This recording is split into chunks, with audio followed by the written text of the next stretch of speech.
안녕하십니까. 우위, 우파, 보수를 응원하는 깡패 시사입니다. 여러분들이 생각하시는 문재인 정부의 실체는 과연 무엇일까요?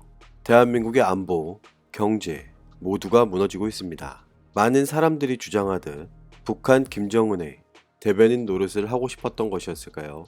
적극적인 대북 지원 정책과는 다르게 일본의 수출 규제 무역 보복 사태는 해결될 기미가 보이지 않고 있습니다. 일본이 대한민국의 화이트 리스트 제외가 확실시되는 분위기가 조성된 지금 문재인 정부는 무슨 생각을 하고 있을까요? 여러분은 화이트 리스트, 즉 백색 국가와 관련하여 얼마나 알고 계십니까? 대한민국 대표 언론들은 화이트 리스트의 심각성에 관련해서는 집중 보도를 하지 않고 있는데요.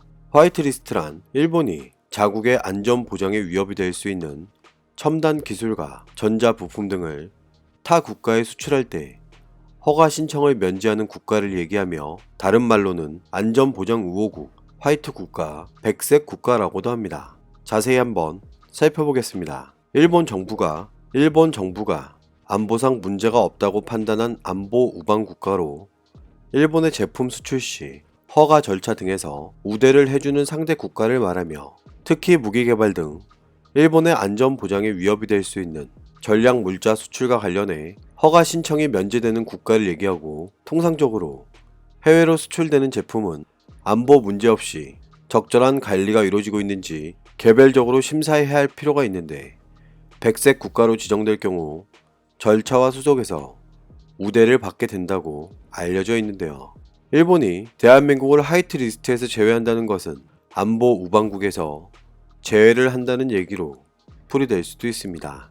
대한민국이 화이트 리스트에서 제외될 경우 군수 전용 가능성이 있는 1100여 개의 전략 물자 리스트 규제 품목 수출과 관련해 일반 포괄 허가를 받던 것이 특별 일반 포괄 허가로 바뀌게 되고, 일반 포괄 허가는 수출 기업이 경제 산업성에 사전 심사 없이 3년에 한 차례 허가를 신청할 수 있는 반면, 특별 일반 포괄 허가는 수출 기업이 수출 관리 프로그램을 사전 신고하고 경제 산업성의 점검을 거쳐 인증을 받는 등 보다 까다로운 절차가 필요해집니다.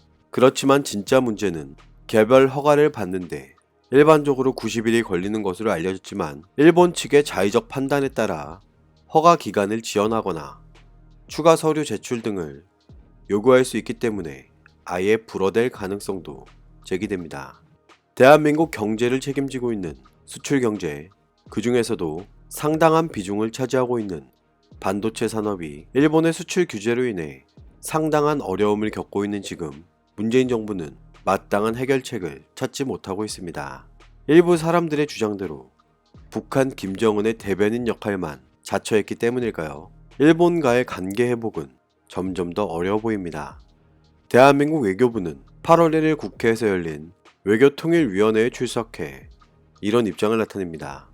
일본이 한국을 화이트 리스트에서 배제할 가능성이 있냐는 물음에 현재로서는 그렇게 보는 게 맞을 것 같다며 8월 2일 오전 10시에 대한민국을 화이트 리스트 대상에서 제외할 것 같다고 밝혔습니다.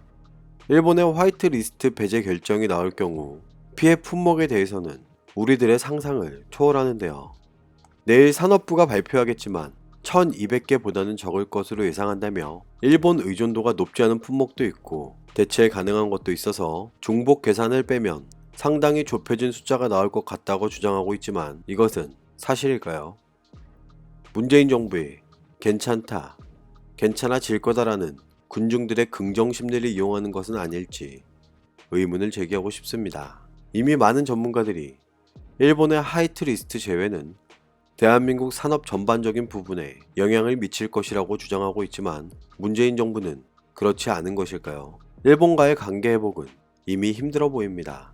이를 증명이라도 하듯 지금까지 외교 채널은 채널 접촉도 원활하지 않았다고 밝혔고, 외교부 채널은 정상 가동되고 있다고 주장하고 있지만 아무것도 바뀌지 않고 있는 현실입니다.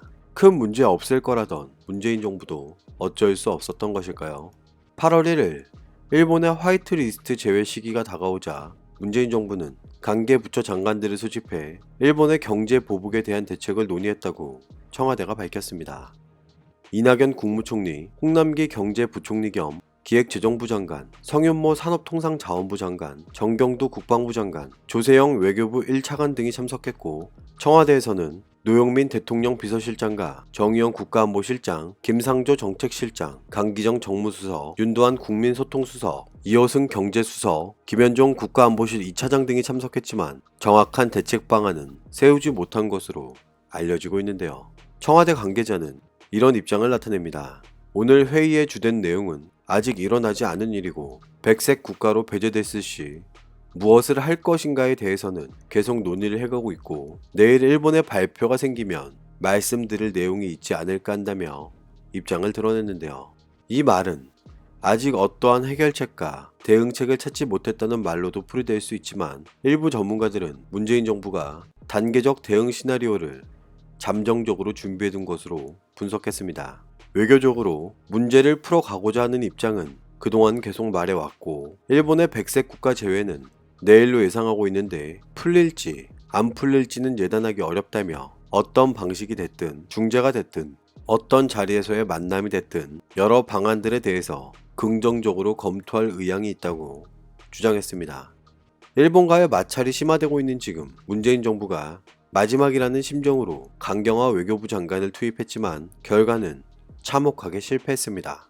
대한민국 강경화 장관과 고노 일본 외무상은 8월 1일 약 1시간 동안 외교장관 회담을 열고 화이트리스트 배제를 논의했다고 알렸지만 순차 통역을 감안하면 실질적인 회담 시간은 20분 남짓에 불과한 것으로 추정되고 이번 회담에선 서로의 이견만 확인한 채 소득 없이 끝나면서 한일 관계 개선은커녕 악화되었습니다. 강경화 장관과 고노 외무상은 굳은 표정으로 악수를 한 뒤 사진을 찍고 테이블에 마주 앉았고 자리에 앉으면서도 서로 눈조차 마주치지 않았으며 묘한 긴장이 감돌았다고 전해지고 있습니다. 강경화 외교부 장관은 이런 입장을 나타냅니다. 일본 측에 화이트리스트 제외 요청을 분명히 했으나 확답이 없었다면서 그것이 실제 내려진다면 한일 양국 관계에 올 엄중한 파장에 대해 분명히 이야기했다고 밝혔지만 고노 외무상은 기존 입장만 계속하여 반복, 강조한 것으로 알려졌는데요. 일본의 국회의원들을 포함한 많은 전문가들은 일본 정부와의 대화를 문제 해결 방안으로 얘기했지만 문재인 정부는 무엇을 믿고 계속된 강경한 입장만 나타낸 것이었을까요? 믿었던 미국 트럼프 대통령이 중재를 포기하고 두 나라가 알아서 해야 한다는 입장을 드러냈으며 북한의 이례적인 일본 비난은 상황을 개선시키기는커녕 더욱 악화시키고 있습니다. 문재인 정부는 일본이 화이트리스트 배제를 결정할 경우 한일 군사정보보호협정, 지소미아, 연장 재검토 가능성을 시사하고 있습니다. 내일 일본의 결정이 나온다면 우리로서도 필요한 대응 조치를 강구할 수밖에 없다며 일본의 수출 규제 조치 원인이 안보상 이유로 취해진 거였는데 우리도 여러가지 한일 안보의 틀을 검토할 수밖에 없다고 얘기했다며 밝혔습니다. 이런 강경 대응은 문제의 해결은커녕 더욱 악화시킬 수 있다고 많은 사람들은 지적하고 있는데요. 양국의 갈등이 심화되는 지금 문재인 정부가 꺼내든 강경 대응 카드는 대한민국에게 어떤 부메랑이 되어 돌아올까요? 문재인 정부가 그토록 기다렸던 소식이었을지도 모릅니다.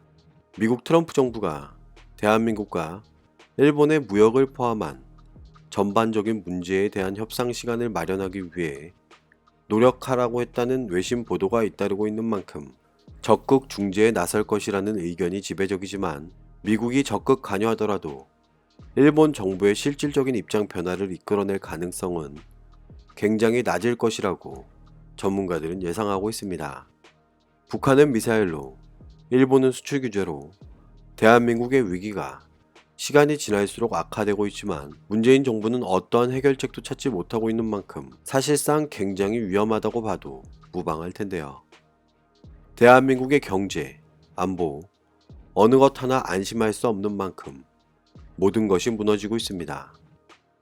오늘도 우리는 우리가 누리고 있는 이 자유민주주의를 위해서 누구의 목소리를 응원해야 할지 선택은 여러분의 몫입니다. 감사합니다.